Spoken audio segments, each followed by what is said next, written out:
শান্তিরবাজার মহকুমার ITI college সংলগ্ন সরকারি জমি থেকে অবৈধভাবে মাটি কেটে নেওয়ার ঘটনায় উত্তেজনা ছড়ালো এলাকায়।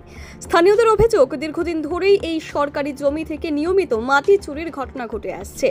শনিবার সকালে খবর পেয়ে কয়েকজন গ্রামবাসী ঘটনাস্থলে পৌঁছে দেখেন 6 থেকে 7টি ট্রিপার এবং 2টি ড্রজার মাটি কেটে নিয়ে যাচ্ছে।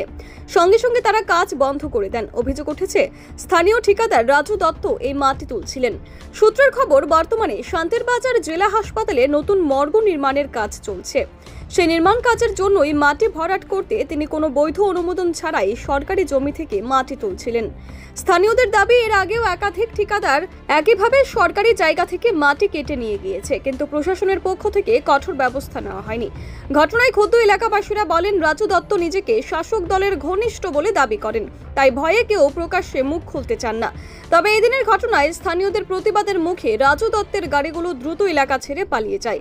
এলাকাবাসীর দাবি, প্রশাসন যেন দ্রুত তদন্ত শুরু করে দোষীদের বিরুদ্ধে কড়া ব্যবস্থা নেয়।